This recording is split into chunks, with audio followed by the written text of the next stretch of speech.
என்ன சொன்னாரு? நான் உண்மையாக கவனிக்கல. என்ன சொன்னாரு?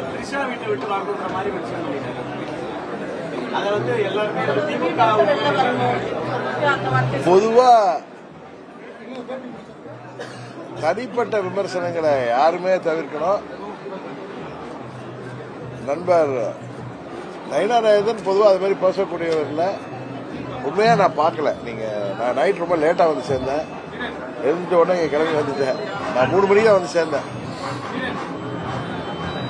பொதுவாக அது மாதிரி பேசக்கூடியவர் எல்லாம் என்னன்னு தெரியல. அது மாதிரி யாருமே இது போன்ற தனிப்பட்ட விமர்சனங்களை தவிர்ப்பதுதான் ஆரோக்கியமான அரசியலாக இருக்க முடியும்.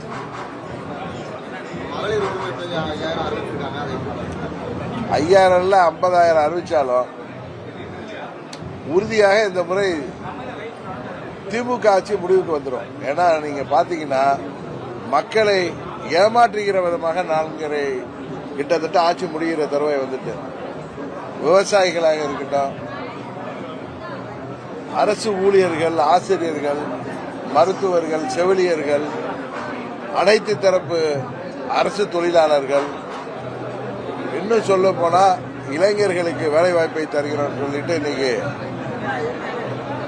நிறைய கூலிப்படைகள் தான் தமிழ்நாட்டில் உருவாகின்ற அளவிற்கு போதை மருந்து கலாச்சாரம், கஞ்சா போன்ற போதைப் பொருட்கள்லாம் பள்ளிக்கூடங்களிலேயே கிடைக்கின்ற அளவுக்கு இந்த ஆட்சி சட்டம் ஒழுங்கு கெட்டுப்போய் இருக்கிறது. இன்னும் சொல்ல போனா காவலர்களுக்கு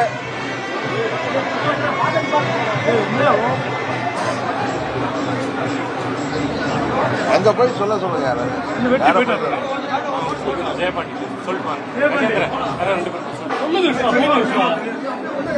இந்த ஆட்சியில யாருக்கும் பாதுகாப்பு இல்லை. சிறு குழந்தைகள் முதல், பெண் குழந்தைகள் முதல், வயது முதிர்ந்த மூதாட்டிகள் வரை இன்றைக்கு பாலியல் வன்கொடுமைக்கு ஆளாகிறார்கள். இன்றைக்கு தேர்தல் வாக்குறுதிகளை நிறைவேற்றாம இந்த ஆட்சி போயிட்டு இருக்கு. எங்கு மூலம் எது ஊழல் என்கிறது தான் போயிட்டு இருக்கு. மக்களை ஓட்டுக்கு பணம் கொடுத்து வாங்கி விடலாம் என்று இந்த திமுக ஆட்சி நினைக்கிறது. அது முடியாது. அம்மாவின் தொண்டர்கள் எல்லாம் ஓரணியில் இணைந்துட்டோங்கிற பயம் அவர்கள் அறிவிப்புகள்ல இருந்து தெரியுது. அவர்கள் 5000 இல்ல 50,000 அறிவித்தாலும், மாதம் 1 லட்சம் அறிவித்தாலும் இந்த ஆட்சிக்கு யாரும் வாக்களிக்க போவதில்லை. இன்னும் சொல்ல போனா நான் வருகிற போது கேள்விப்பட்ட ஆதி திராவிடர் மற்றும் பழங்குடி மக்களுக்கு நலத்திட்டங்களுக்காக ஒதுக்கப்பட்ட நிதி கூட 11,000 கோடிக்கு மேல இந்த மகளிருக்கு கொடுக்கணும், குடும்ப தலைவர்களுக்கு கொடுக்கணும், அவசர கதியில இந்த அறிவிப்புகள் நடந்திருக்கு.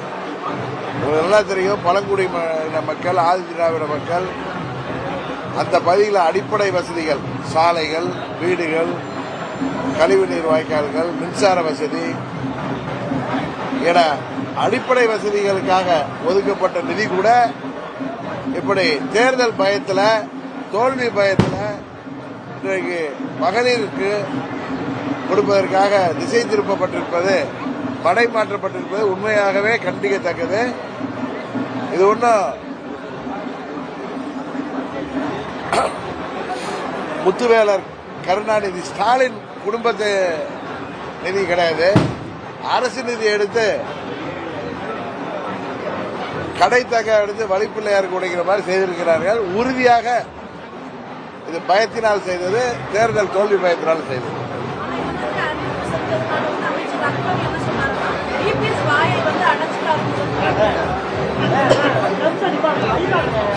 யாராவது கொஞ்சம் போங்களேன்,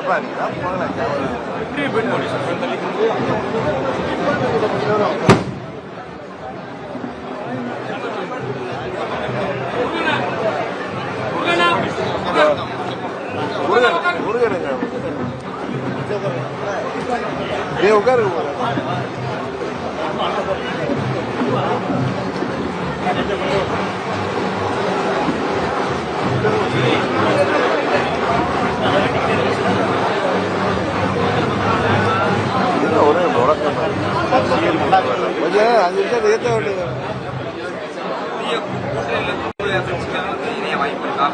கிளம்புறாரு, மோடி 1ஆம் தேதி வராரு, அதுபடி புதிய கட்சிகள் இணைய வாய்ப்பு இருக்காங்க.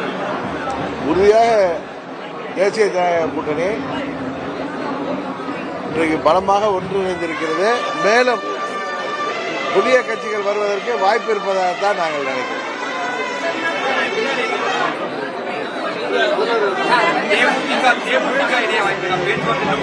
புதிய கட்சிகள் வர வாய்ப்பு இருப்பதாகத்தான் நாங்கள்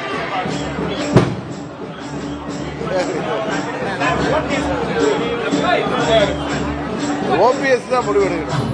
ஏன்னா அம்மாவுடைய ஆட்சி அமைவதற்கு அம்மா வழி வந்தவர்கள் என்று சொல்பவர்கள்,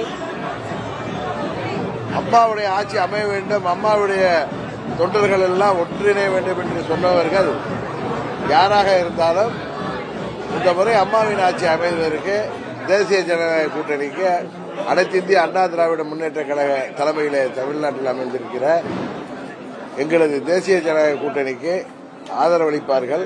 அப்படி இல்லை என்றால் அவர்களுடைய முகத்திரை கிழிந்துவிடும், யாராக இருந்தாலும். கடந்த 7-8 ஆண்டுகளாக அம்மாவின் கட்சி எல்லாம் ஒன்றிணைப்போம், அம்மாவின் தொண்டர்கள் அனைவரும் ஒன்றிணைய வேண்டும், அம்மாவின் ஆட்சி அமைக்க பாடுபடுவோம் என்று யாரெல்லாம் சொன்னார்களோ, பிரிந்து கிடந்த அம்மாவின் தொண்டர்கள் இன்றைக்கு ஓரணியில் திரண்டிருக்கோம்.